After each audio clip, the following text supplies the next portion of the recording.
ನನ್ನೆಲ್ಲ ಯೂಟ್ಯೂಬ್ ವಾಹಿನಿಯ ವೀಕ್ಷಕರಿಗೂ ನಮಸ್ಕಾರ.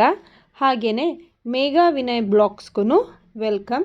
ನಾನಿವತ್ತು ಉದ್ರುದ್ರಾಗಿರುವ ಅನ್ನ ಮತ್ತು ಕಾಯಿ ಬಜ್ಜಿ ಸಾಂಬಾರು ಮಾಡೋದು ಹೇಗೆ ಅಂತ ನೋಡೋಣ ಬನ್ನಿ ಫ್ರೆಂಡ್ಸ್. ನಮ್ಮ ಪೂರ್ವಿಕರು ಹೇಗೆ ಟ್ರೆಡಿಷನಲ್ ಆಗಿ ಅಡುಗೆ ಮಾಡ್ಕೊಂಡು ತಿಂತಾಯಿದ್ರು ಅದೇ ರೀತಿಯಲ್ಲಿ ನಾನಿವತ್ತು ಕಾಯಿ ಬಜ್ಜಿ ಮಾಡೋಣ ಅಂತ ಅಂದ್ಕೊಂಡಿದ್ದೀನಿ. ಅದರಲ್ಲೂ ಮಡಿಕೆಯಲ್ಲಿ ಹೇಗೆ ಮಾಡೋದು ಅಂತ ನೋಡೋಣ ಬನ್ನಿ ಫ್ರೆಂಡ್ಸ್. ಒಂದು ಮಡಿಕೆ ಇಟ್ಕೊಂಡಿದ್ದೀನಿ, ಅದಕ್ಕೆ ಸ್ವಲ್ಪ ಎಣ್ಣೆ ಹಾಕ್ಕೊಂಡು ಒಗ್ಗರಣೆಗೋಸ್ಕರ ಈರುಳ್ಳಿ, ಒಣಮೆಣ್ಸಿನ್ಕಾಯಿ, ಕರ್ಬೇವಿನ ಸೊಪ್ಪು ತೊಗೊಂಡಿದ್ದೀನಿ. ಎಣ್ಣೆ ಕಾಯೋದಕ್ಕೆ ಇಟ್ಟಿದ್ದೀನಿ. ಎಣ್ಣೆ ಕಾಯ್ತಿದ್ದಂಗೆ ಸ್ವಲ್ಪ ಸಾಸಿವೆನ ಹಾಕ್ತೀನಿ. ಅದು ಚಟಪಟ ಅಂತಿದ್ದಂಗೆ ಒಣಮೆಣ್ಸಿನ್ಕಾಯಿ ಹಾಕ್ಕೊಂಡು ನೆಕ್ಸ್ಟು ಕರ್ಬೇವಿನ ಸೊಪ್ಪನ್ನು ಹಾಕ್ಕೊಳ್ತೀನಿ. ಈ ಮೂರೂ ಚೆನ್ನಾಗೆ ಚಟಪಟ ಅಂತಿದ್ದಂಗೆ ಹೆಚ್ಚಿಟ್ಕೊಂಡಿರುವಂತಹ 2 ಈರುಳ್ಳಿನ ಒಗ್ಗರಣೆಗೆ ಹಾಕ್ಕೊಂಡು ಚೆನ್ನಾಗಿ ಕರ್ಕೋಬೇಕು. ನಾವು ಚಿಕ್ಕವರಿದ್ದಾಗ ಅಜ್ಜಿ ಮನೆಗೆ ರಜಕ್ಕೆ ಹೋದಾಗ ಅಜ್ಜಿ ಮನೆಗಳಲ್ಲಿ ಅನ್ನ, ಸಾಂಬಾರು, ಮುದ್ದೆ, ಬೇರೆ ಏನಾದರೂ ಪಾಯಸ ಗೀಸ ಎಲ್ಲ ಏನೇ ಮಾಡಿದ್ರು ಮಡಿಕೆಯಲ್ಲೇ ಮಾಡ್ತಾಯಿದ್ರು. ಅದು ಒಲೆ ಮೇಲೆ ಮಾಡ್ತಾರೋ, ತುಂಬಾ ರುಚಿಯಾಗಿರ್ತಾಯಿತ್ತು. ಇವತ್ತು ಮಡಿಕೆಯಲ್ಲಿ ಕಾಯಿ ಬಜ್ಜಿ ಸಾಂಬಾರು ಮಾಡ್ತಾಯಿದ್ದೀನಿ. ಕಾಯಿ ಬಜ್ಜಿ ನಾನು ಇವತ್ತೇ ಫಸ್ಟು ಮಡಿಕೆಯಲ್ಲಿ ಸಾಂಬಾರು ಮಾಡ್ತಾಯಿರೋದು. ಭಯ ಆಗ್ತದೆ, ಆದ್ರೂ ಟೇಸ್ಟ್ ತುಂಬ ಚೆನ್ನಾಗಿರುತ್ತೆ ಅಂತೇಳಿ ಮಾಡ್ತಾಯಿದ್ದೀನಿ. ಈ ಒಗ್ಗರಣೆ ಪೊಂಗಕ್ಕೆ ಇಟ್ಟಿದ್ದೀನಿ. ಇದು ಚೆನ್ನಾಗೆ ಕೆಂಪು ಬಣ್ಣ ಬರೋವರೆಗೂ ಹುರ್ಕೋಬೇಕು. ಅದಕ್ಕಿಂತ ಮುಂಚೆ ಇದಕ್ಕೆ ನಾವು ಖಾರ ರೆಡಿ ಮಾಡ್ಕೊಬಿಡೋಣ.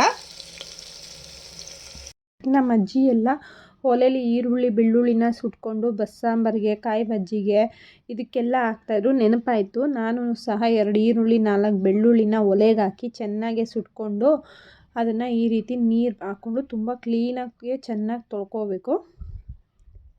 ಇದನ್ನೆಲ್ಲ ತೊಳ್ಕೊಂಡು ಚೆನ್ನಾಗಿ ಸಿಪ್ಪೆ ಬಿಡಿಸಿ ಸೈಡಲ್ಲಿ ಇಟ್ಕೊಂಡು ಒಂದು ಮಿಕ್ಸಿ ಜಾರ್ ತೊಗೊಂಡಿದ್ದೀನಿ. ಆ ಮಿಕ್ಸಿ ಜಾರ್ಗೆ ನಾನು ಬಿಡಿಸಿಟ್ಕೊಂಡಿರುವಂತಹ ಬೆಳ್ಳುಳ್ಳಿ ಮತ್ತು ಈರುಳ್ಳಿನ 4 ಭಾಗ ಮಾಡಿಕೊಂಡು ಇಟ್ಕೊಂಡಿದ್ದೀನಿ.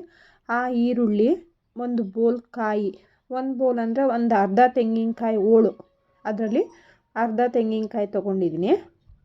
2ರಿಂದ 2.5 ಸ್ಪೂನ್ ಖಾರದ ಪುಡಿನೂ ಸಹ ಹಾಕ್ಕೊಳ್ತಾಯಿದ್ದೀನಿ.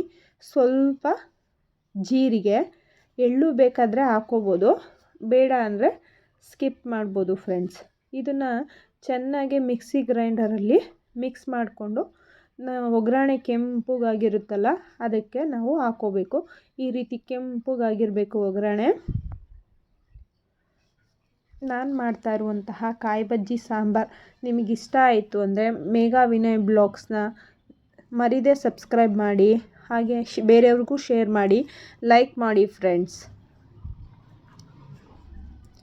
ಹೀಗೆ ನಾವು ಆಡಿಸ್ಕೊಂಡಿರುವಂತಹ ಖಾರನ ಒಂದು ಮಡಿಕೆಗೆ ಹಾಕ್ಕೊಂಡು ಇದು ಚೆನ್ನಾಗೆ ಫ್ರೈ ಆಗುವವರೆಗೂ ವೆಯ್ಟ್ ಮಾಡಿ ಆ ಮಿಕ್ಸಿ ಜಾರ್ ತೊಳೆದಿದ್ದ ನೀರನ್ನ ಹಾಕ್ಕೋಬೇಕು.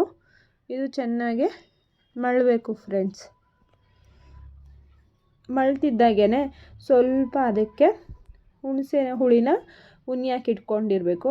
ಸ್ವಲ್ಪ ಹುಣಸೆಹಣ್ಣು ಹುಳಿ ಹಾಕಿ ಸ್ವಲ್ಪ ಉಪ್ಪು ಹಾಕಿ ಸ್ವಲ್ಪ ಕೊತ ಅಂತ ಕುದಿಯೋದಕ್ಕೆ ಬಿಟ್ಟರೆ ರುಚಿಯಾದ ಹಳೇ ಕಾಲದ ಆರೋಗ್ಯಕರವಾದ ಸಾಂಬಾರು, ಬೇಳೆ ಇಲ್ದಂಗೆ ಬೇಗನೆ ಆಗಿಬಿಡುತ್ತೆ ಅಂಥ ಸಾಂಬಾರು ರೆಡಿಯಾಗಿದೆ ಫ್ರೆಂಡ್ಸ್.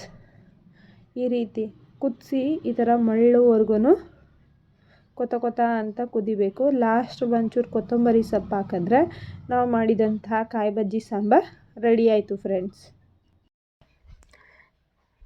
1 ಲೋಟ ಅಕ್ಕಿಗೆ 3 ಲೋಟ ನೀರು ಹಾಕಿ ಚೆನ್ನಾಗಿ ತೊಳೆದು ಅಕ್ಕಿ ಅದಕ್ಕೆ ಅರ್ಧ ಗಂಟೆ ಇಟ್ಟು ಆಮೇಲಿಂದ 3/4 ಭಾಗ ಬೆಂದಾದಮೇಲೆ ನಾನು ಕುಕ್ಕರ್ ಥ್ರೆಡ್ನ ಕ್ಲೋಸ್ ಮಾಡ್ತೀನಿ. ಈ ರೀತಿ ಮಾಡೋದ್ರಿಂದ ಅನ್ನ ತುಂಬಾ ಮೃದುವಾಗಿ ರುಚಿಯಾಗತ್ತೆ ಫ್ರೆಂಡ್ಸ್.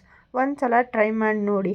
ನಾನು ಮಾಡಿದಂತಹ ಕಾಯಿ ಬಜ್ಜಿ, ಅನ್ನ, ಸಾಂಬಾರು ನಿಮಗಿಷ್ಟ ಆಯಿತು ಅಂದರೆ ನನ್ನ ಚಾನಲ್ನ ಮರೀದೆ ಸಬ್ಸ್ಕ್ರೈಬ್ ಮಾಡಿ, ಲೈಕ್ ಮಾಡಿ, ಶೇರ್ ಮಾಡಿ. ಮತ್ತೊಂದು ಅಡುಗೆಯಲ್ಲಿ ನಾನು ನಿಮಗೆ ಮತ್ತೆ ಭೇಟಿ ಆಗ್ತೀನಿ.